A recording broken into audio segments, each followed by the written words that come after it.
Жұмыста Hyundai Solaris машина от алмайды. Бензонсыз істеп тұр, чек жанып тұр. Двигатель связға шығып тұр, бірақ ошибка әзірге жоқ. Так, сигнальный проводтарға не іліп қойдым осы тұрғанда контрольға, чтобы мынаны айналдырып ана жақтан қарау үшін. Енді бізде міне 12 вольт бар. 12 вольт бар. Мынаны қазір іште отырып айналдырып қарап отырамыз. Главное питание келіп тұр, катушка мен форсункаға. Әзірге сигнал жоқ.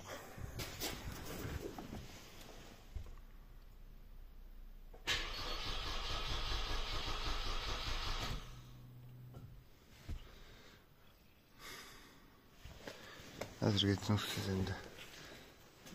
Енді бұл датчик коленвалға ұқсайды. Датчик коленвалдың сигналын қарау керек.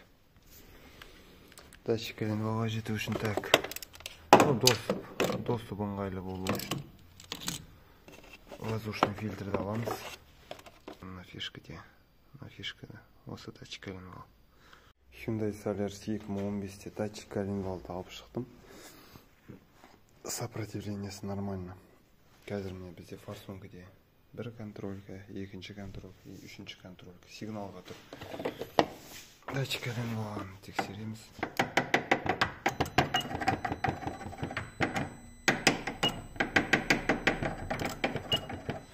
Сигнал бар, бірақ искрада вообще ноль. Форсункілерге сигнал бар, бірақ катушкілерге сигнал жоқ. Енді екінші кезекте так, датчик распредвалды алып шығамыз. Датчик распредвал. Бізде датчик распредвалда. Так, датчик распредвалда распиновкасы осындай. Масса, питание и сигналда түк болмайды. Енді соған прямой сигнал береміз. Қазір осы тұрғанда контрольлерді катушкаға салып қойдым. Сигнал берем.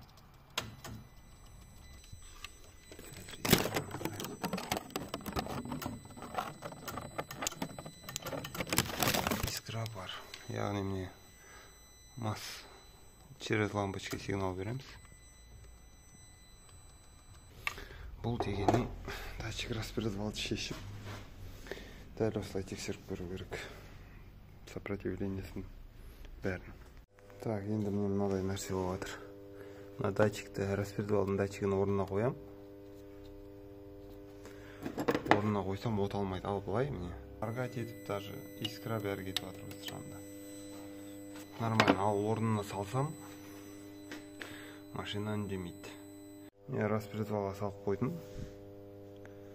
Міне опорный напряжение тұр. Енді қазір айналғанда минусовой сигнал болу керек. Распредвалды орнына салдым осы тұрғанда. Не көрініп тұр, жанып тұр еще не опорный напряжение. Ал.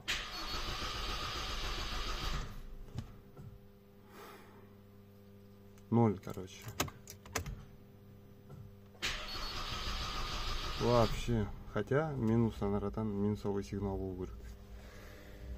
Енді вариант. Распредвал айналмай тұр.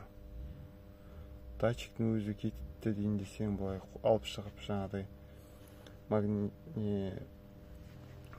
кілт тигізгенде, жағыны вручной импульс бергенде искра, бензин бәрі бар. Яғни форсункілер жұмыс істеп, катушкалар істеп тұр.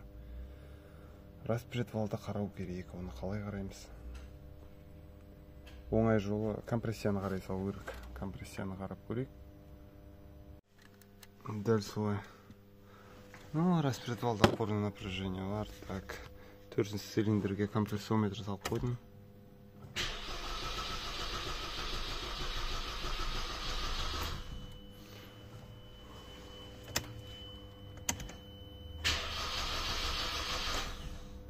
Компрессия бар.